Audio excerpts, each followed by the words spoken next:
আসসালামু আলাইকুম বিসমিল্লাহির রহমানির রহিম। নামাজের ভিতরে যাহা বলো বা যাহা শোনো, তাহা বুঝতে না পারিলে নামাজের জন্য দাঁড়াবে না। সূরা নিসার 43তম আয়াতে।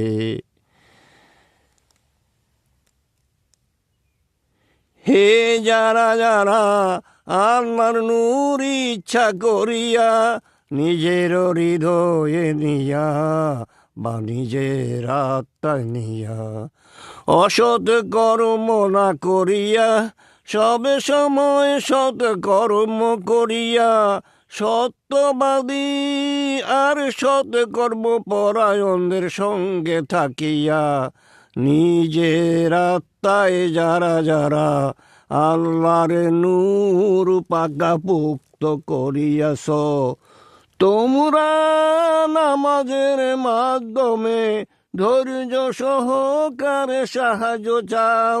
সূরা বাকারার 153তম আয়াত সংখ্যায়। এই আয়াতে কি বোঝা যায়? সকলের উপরে সকলেই কি নামাজ পড়তে হবে। আমি মনে প্রাণে বিশ্বাস করি, আল্লাহ তুমি কোরআনের ভিতরে সূরা বাকারার 238তম আয়াতে বলিয়াছ, মধ্যবর্তী সময়ের নামাজ, মধ্যবর্তী সময়ের নামাজ, মধ্যবর্তী সময়ের নামাজ হলো উত্তম। মধ্যবর্তী সময়ের নামাজ হলো উত্তম। আমি উদাহরণ দেই, দুপুর 12টায় শুরু হয় জোহরের নামাজ, শেষ হয় মনে করেন 5টায়।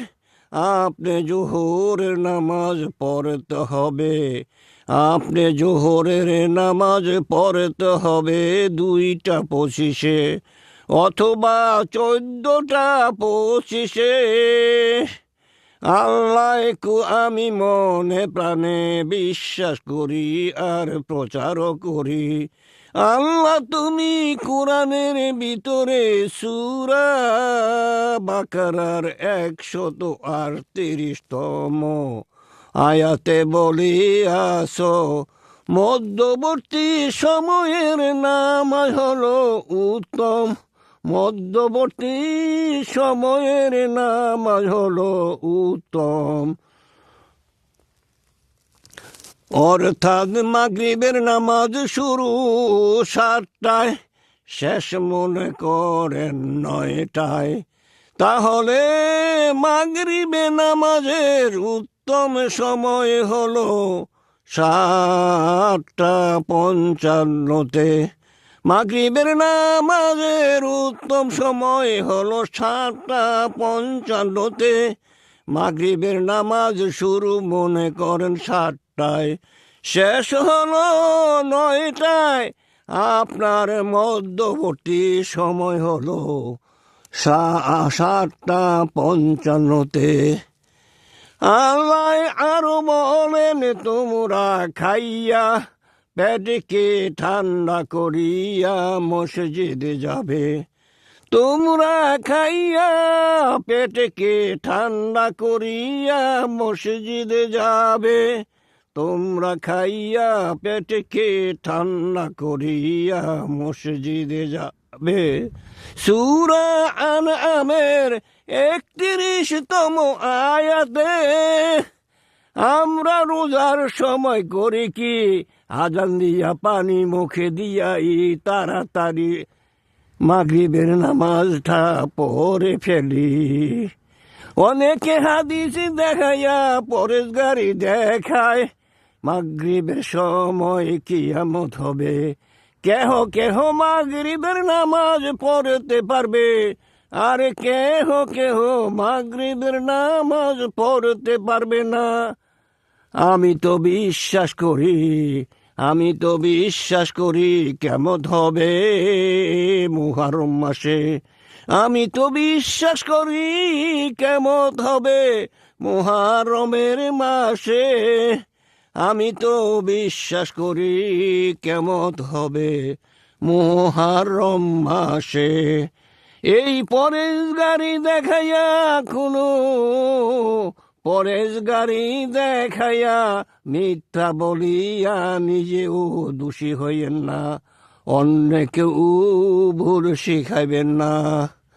আল্লাহ বলেন, তোমরা খাইয়া পেটকে ঠান্ডা করিয়া মসজিদে যাবে।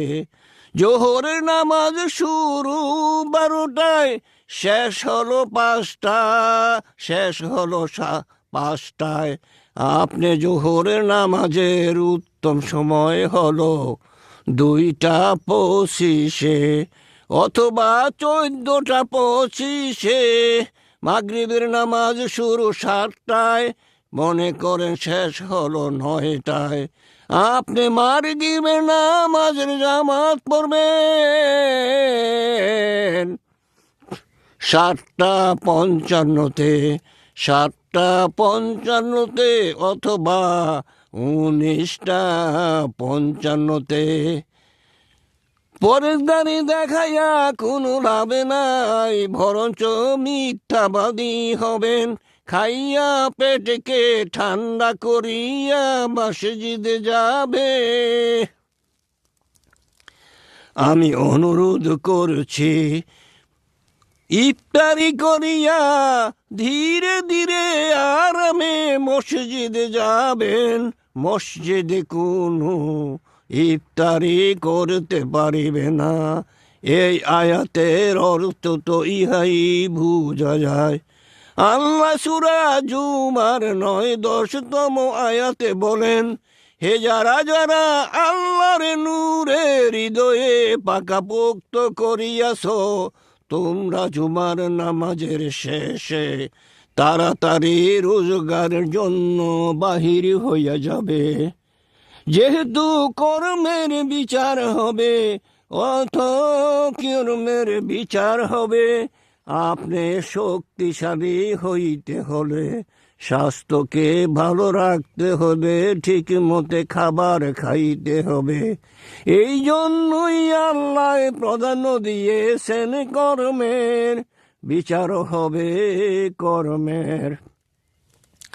আল্লাহ আরো বলেন, আমি মনে প্রাণে বিশ্বাস করি যে নামাজ পড়িয়া মিথ্যা বলে, লোক দেখানো নামাজ পড়ে তারা জাহান্নামী।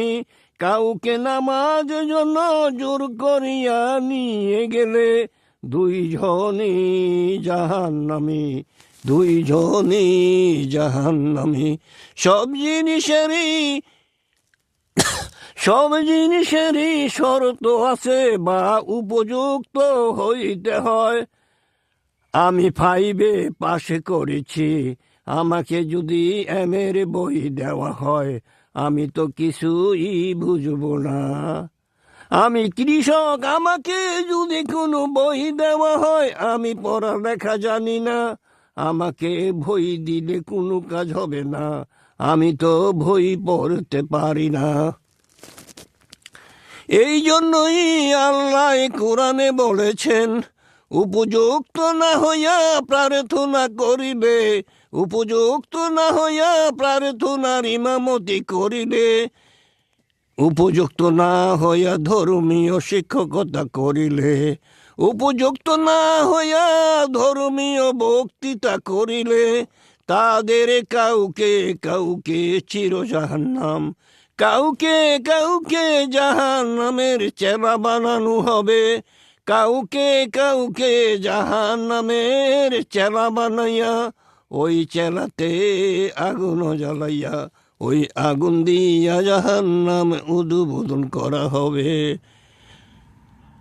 হাফেজ সুন্দরতম আল্লাহ আমি স্বপ্নে দেখিয়াছি মুহাম্মদ আহমদ আমাকে বলিয়াছেন কোরআনের আয়াত ৬,২৩৬টি এর কম বেশি যারা বলবে প্রচার করবে শিক্ষা দিবে শিক্ষা গ্রহণ করবে তারা সকলেই আল্লাহর সকল সৃষ্টি থেকে অভিশাপ পাবে।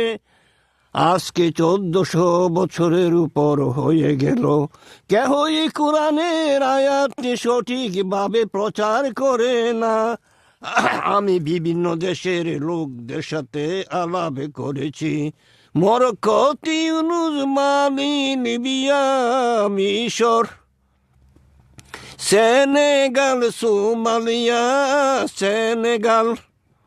পলেস্তান, সিরিয়া, ইরাক, সৌদি আরব ও আরব আমিরাত, পাকিস্তান, ইন্ডিয়া কেহই কোরআনের আয়াত সঠিক বলতে পারে না।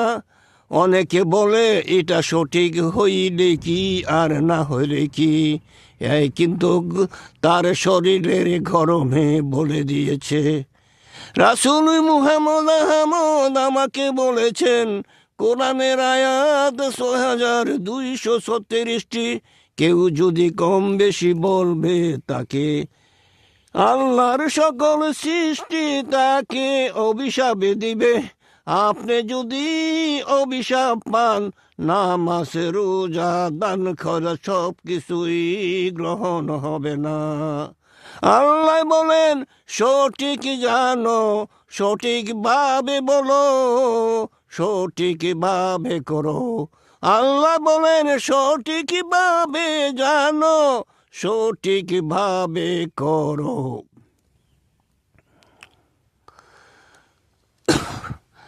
আমি ৩৩ বৎসর সাধনা করিয়া, রাসূল মুহাম্মদ আহমদকে স্বপ্নে দেখিয়াছি। আমি ৩৩ বৎসর সাধনা করিয়া মুহাম্মদ আহমদকে স্বপ্নে দেখিয়াছি। আমি ৩৩ বৎসর সাধনা করিয়া মুহাম্মদ আহমদকে স্বপ্নে দেখিয়াছি। আল্লাহ কোরআনে সূরা ইনশিকাকে বলেন আল্লাহকে পাওয়ার জন্য বা আল্লাহর সাথে সাক্ষাতের জন্য তোমরা সাধনা করতে থাকো, অবশ্য তোমরা আল্লাহকে পেয়ে যাবে অথবা আল্লাহর সাথে সাক্ষাৎ করবে। আমার প্রশ্ন হলো, যিনি বর্তমানে আল্লাহকে পাইয়াছেন ওই ব্যক্তিটাকে, তাকে কি চিনার প্রয়োজন নাই নাকি? তার কাছে গিয়া ধর্মীয় শিক্ষা গ্রহণ না করিয়া ধর্মীয় বক্তৃতা করিলে সেই বক্তাকে জাহান্নামের চেলা বানাইয়া ওই চেলাতে আগুন জ্বালাইয়া সেই আগুন দিয়া জাহান্নামে উদ্বোধন করা হবে। হাফেজ সুন্দরতম আল্লাহ, হাফেজ সুন্দরতম আল্লাহ, হাফেজ সুন্দরতম আল্লাহ, হাফেজ সুন্দরতম আল্লাহ, হাফেজ সুন্দরতম আল্লাহ, হাফেজ সুন্দরতম আল্লাহ।